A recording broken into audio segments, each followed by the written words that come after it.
السلام علیکم ورحمۃ اللہ وبرکاتہ۔ اعوذ باللہ من الشیطان الرجیم، بسم اللہ الرحمن الرحیم۔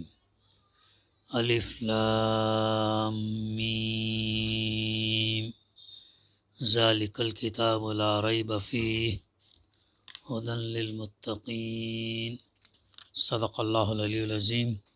رب اشرح لی صدری ویسر لی امری واحلل عقدۃ من لسانی یفقہوا قولی۔ ربی زدنی علما۔ الف لام میم، یہ اللہ کی کتاب ہے، اس میں کوئی شک نہیں، ہدایت ہے ان پرہیزگاروں کے لیے۔ سورہ البقرہ کی ابتدائی 2 آیات کی تلاوت اور اس کی ترجمانی ابھی میں نے پیش کیا۔ اس سورہ کی تفسیر میں جانے سے پہلے، بلکہ ابتدائی آیات ہی ہم اس کا مطالعہ کریں گے، چونکہ اس کے اندر ہدایت کے لیے شرائط بیان کیے ہیں، قریب 6 شرائط بیان کیے گئے ہیں، تو وہ شرائط پورے کرنے والوں کو ہی ہدایت مل پائے گی۔ تو اسی لیے سورہ الفاتحہ کے بعد ابتدائی آیات، پہلا رکوع انشاءاللہ ہم اس کا مطالعہ کریں گے۔ اس سورہ کا نام البقرہ ہے۔ یہ قرآن کریم کی سب سے بڑی سورت ہے جو 286 آیتوں پر مشتمل ہے۔ قرآن کی سورتوں میں نہایت وسیع مضامین بیان ہوئے ہیں، اس لیے ان کے نام عنوانات کے بجائے سورہ کے کسی مخصوص لفظ یا ابتدائی حروف کی مناسبت سے مقرر کیے گئے ہیں، جو علامت کا کام دیتے ہیں۔ چونکہ اس سورہ میں ایک جگہ گائے کا ذکر ہے، اس لیے علامت کے طور پر اس سورہ کا نام البقرہ یعنی گائے رکھا گیا ہے۔ سورتوں کے یہ نام اللہ کے رسول صلی اللہ علیہ وسلم نے اللہ تعالیٰ کی ہدایت کے مطابق تجویز فرمائے تھے۔ زمان نزول، یہ سورہ مدنی ہے۔ اس کا بیشتر حصہ ہجرت کے متسلسل بعد مدینہ میں 2 سال کے اندر نازل ہوا۔ البتہ بعض آیتیں بعد میں نازل ہوئیں، مثلاً سود کی ممانعت سے متعلق آیتیں مدنی دور کے آخر میں نازل ہوئیں، لیکن مضمون کی مناسبت سے اس میں شامل کر دی گئیں۔ واضح رہے کہ قرآنی آیات کی ترتیب بھی اللہ تعالیٰ ہی کے حکم سے ہوئی ہے۔ اس کا پس منظر، ہجرت کے بعد سابقہ یہود سے پیش آیا تھا، جن کی بستیاں مدینے کے قریب و جوار میں تھیں۔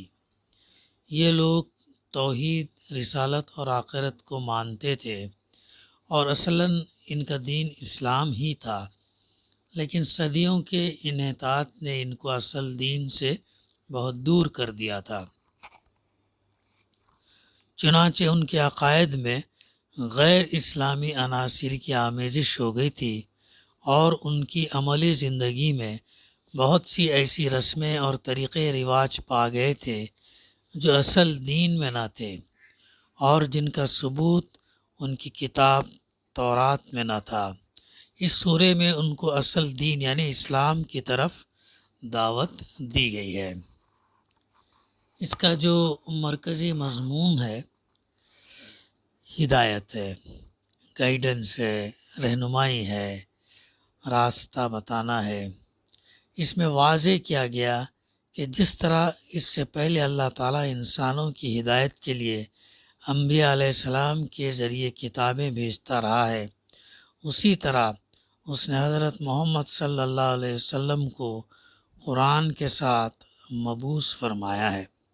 لہذا قرآن اور محمد صلی اللہ علیہ وسلم پر ایمان لے آؤ، اس کے بغیر نہ اللہ کو ماننے کے کوئی معنی رہتے ہیں، اور نہ اس کے بغیر زندگی اللہ کے رنگ میں رنگ سکتی ہے۔ ابتدائی کلام خصوصاً آیت نمبر 1 سے 20 تک صورت کی تمہید کی حیثیت رکھتا ہے، انٹروڈکشن کی حیثیت رکھتا ہے، جس میں بتایا گیا کہ اس ہدایت کو کس طرح کے لوگ جو ہے قبول کریں گے اور کس طرح کے لوگ اس ہدایت کو قبول نہیں کریں گے، ان ابتدائی آیات کے اندر جو ہے بتایا گیا ہے۔ اس کی فضیلت بھی کافی ہے۔ حدیث میں ہے کہ اللہ کے رسول صلی اللہ علیہ وسلم نے فرمایا، اپنے گھروں کو قبرستان نہ بناؤ، شیطان اس گھر سے بھاگ جاتا ہے جس میں سورہ بقرہ پڑھی جاتی ہے۔ یہ اس لیے کہ سورہ بقرہ میں شیطان کی سازشوں کو بے نقاب کیا گیا ہے اور اس میں عائلی زندگی، فیملی لائف کے احکام بھی بیان کیے گئے ہیں، نیز ایمان اور ہدایت کی راہ بخوبی واضح کی گئی ہے۔ اس لیے جس گھر میں اس کو سمجھ کر پڑھنے پڑھانے کا اہتمام کیا جائے گا، وہاں شیطان کو فتنہ اور شر برپا کرنے میں کامیابی نہیں ہو سکے گی۔ تو یہ اس کا جو ہے پس منظر ہے، بیک گراؤنڈ ہے، اور اس صورت کے اندر ایک بڑی معروف آیت ہے جو آیت الکرسی کے نام سے جو ہے مشہور ہے اور اس کی بڑی فضیلت ہے۔ تب اس صورت کی تفسیر میں جاتے ہوئے پہلے بتایا گیا الف لام میم، یہ حروف مقطعات ہیں، قرآن مجید کی بعض صورتوں کے آغاز میں پائے جاتے ہیں۔ جس زمانے میں قرآن مجید نازل ہوا اس دور کے اسالیب بیان میں اس طرح کے حروف مقطعات جو ہے اس کا استعمال عام طور پر معروف تھا۔ خطیب اور شعراء دونوں اس اسلوب سے کام لیتے تھے، چنانچہ اب بھی کلام جاہلیت کے جو نمونے محفوظ ہیں ان میں اس کی مثالیں ہمیں ملتی ہیں۔ اس استعمال عام کی وجہ سے یہ مقطعات جو ہے کوئی یہ نہ تھے، چستیاں نہ تھے جس کو بولنے والے کے سوا کوئی نہ سمجھتا ہو، بلکہ سامعین بالعموم جانتے تھے کہ ان سے مراد کیا ہے۔ یہی وجہ ہے کہ قرآن مجید کے خلاف نبی صلی اللہ علیہ وسلم کے ہم اثر مخالفین میں سے کسی نے بھی یہ اعتراض کبھی نہیں کیا کہ یہ بے معنی حرف کیسے ہیں جو تم بعض صورتوں کی ابتدا میں بولتے ہو، اور یہی وجہ ہے کہ صحابہ اکرام سے بھی ایسی کوئی روایت منقول نہیں ہے کہ انہوں نے نبی صلی اللہ علیہ وسلم سے ان کے معنی پوچھے ہوں۔ بعد میں یہ اسلوب عربی زبان میں چلا آتا گیا اور اس بنا پر مفسرین کے لیے ان کے معنی متعین کرنا مشکل ہو گیا، لیکن یہ ظاہر ہے کہ نہ تو ان حروف کا مفہوم سمجھنے پر قرآن سے ہدایت حاصل کرنے کا انحصار ہے، اور نہ یہی بات ہے کہ اگر کوئی شخص ان کے معنی نہ جانے گا تو اس کے راہ راست پانے میں کوئی رخص رہ جائے گا۔ لہٰذا ایک عام ناظر کے لیے کچھ ضروری نہیں ہے کہ وہ ان کی تحقیق میں سرگرداں ہو۔ اور اس ضمن میں دعوت القرآن میں مولانا شمس پیرزادہ صاحب یہ لکھتے ہیں کہ اس صورت کے مضامین پر غور کرنے سے معلوم ہوتا کہ الف کا اشارہ اللہ اور اس کی آیات کی طرف، لام کا اشارہ لا الہ الا اللہ کی طرف، اور میم کا اشارہ تین باتوں کی طرف ہے۔ ایک اس کے ملک اور مالک ہونے کی طرف، دوسرے ملائکہ کی طرف جن کے توسط سے نبی صلی اللہ علیہ وسلم پر قرآن نازل کیا گیا، اور تیسرے مومنین اور متقین کی طرف جن کے لیے یہ قرآن ہدایت اور خوشخبری بن کر نازل ہوا۔ یہ مضامین اس سورہ میں خاص اہتمام کے ساتھ بیان ہوئے ہیں۔ مثال کے طور پر آیت الکرسی آیت نمبر 255 جو اس سورت کی بڑی معروف آیت ہے، اور الف اور لام کی بہت واضح تعبیر کہ اللہ لا الہ او سے شروع ہوتی ہے، گویا الف اللہ کی توحید کا نشان ہے، تو لام اس کے منفی پہلو یعنی شرک کے باطل ہونے کی علامت ہے۔ علاوہ ازیں ان حروف کو سورہ کے دیگر مضامین سے بھی گہری مناسبت ہے۔ مثلاً اس سورہ کی آیت 243، 246 اور 258 علم الف لام میم علم سے شروع ہوتی ہے، جن میں 3 مختلف واقعات بیان ہوئے ہیں۔ پہلا واقعہ ایک گروہ کی موت اور حیات کا، دوسرا طالوت کا، اور تیسرا حضرت ابراہیم علیہ السلام کے بادشاہ کے دربار میں دعوت توحید پیش کرنے کا۔ یہ شمس پیدادہ صاحب نے دعوت القرآن میں مختصراً حروف مقطعات کے تعلق سے جو ہے یہ باتیں لکھے ہیں۔ اور آگے یہ اللہ کی کتاب ہے، ذالک الکتاب لا ریب، اور اس میں کوئی شک نہیں، کتاب اللہ کی ہے اور اس میں کوئی شک نہیں۔ یعنی اس کا ایک سیدھا سادہ مطلب تو یہ کہ بے شک یہ اللہ کی کتاب ہے، مگر ایک مطلب یہ بھی ہو سکتا کہ یہ ایسی کتاب ہے جس میں شک کی کوئی بات نہیں ہے۔ دنیا میں جتنی کتابیں امور ما بعد الطبیعت اور حقائق اور ماورا ادراک سے بحث کرتی ہیں، وہ سب قیاس اور گمان پر مبنی ہیں، ازمپشنز کی بنیاد پر ہیں۔ اس لیے خود ان کے مصنف آتھر بھی اپنے بیانات کے بارے میں شک سے پاک نہیں ہو سکتے، خواہ وہ کتنے ہی یقین کا اظہار کریں۔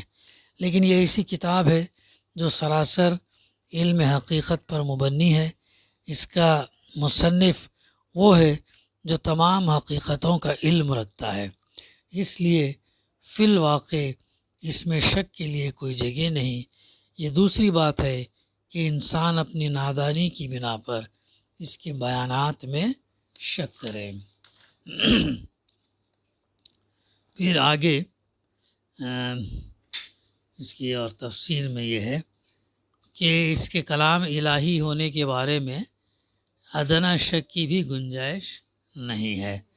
قرآن مجید کو اللہ کے رسول صلی اللہ علیہ وسلم کی تصنیف قرار دینا ایک بے بنیاد اور نامعقول بات ہے، کہ آپ صلی اللہ علیہ وسلم امی تھے اور قرآن مجید جیسی عظیم الشان کتاب جس کے اندر انسانی زندگی کے لیے مکمل رہنمائی ہو، ایک امی کے بس کی بات نہیں ہو سکتی۔ مزید قرآن مجید کا یہ چیلنج ہے، اس جیسی کتاب تمام جن اور انس مل کر بھی تصنیف نہیں کر سکتے۔ قرآن کے اس چیلنج کا جواب آج تک نہیں دیا جا سکا۔ نزول قرآن کے دور کے فصاح اور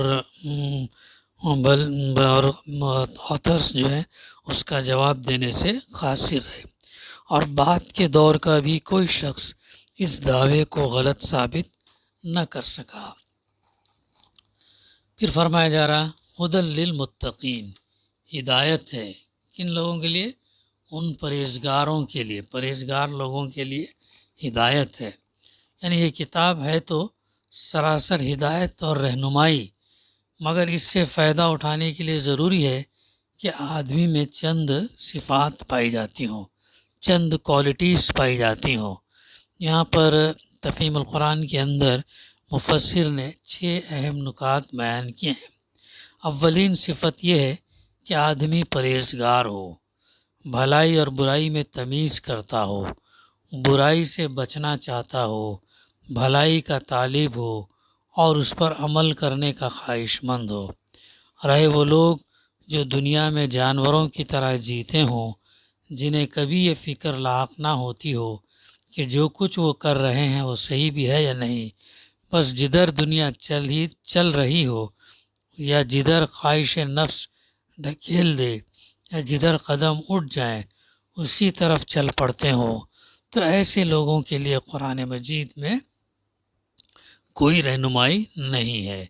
پہلی کوالٹی جو ہے یہ ہے، اور باقی 5 کوالٹیز اور بھی ہیں، انشاءاللہ ہم اس کا مطالعہ آئندہ کریں گے۔ دعا ہے کہ اللہ سبحانہ تعالیٰ ہمیں کہنے سننے سے زیادہ صحیح سمجھنے، اس پر عمل کرنے اور اس پیغام کو پہنچانے کی توفیق عطا فرمائے۔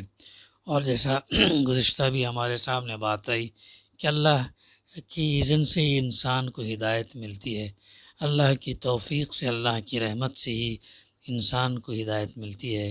اور ساتھ ساتھ یہ بھی ضروری ہے کہ انسان بھی خود کوشش کرے، ہدایت کے لیے کوشش کرے کہ جب تک اس کا دل اس طرف مائل نہ ہو تو ہدایت جو ہے اللہ تعالیٰ بھی زبردستی کسی کو نہیں دیتا۔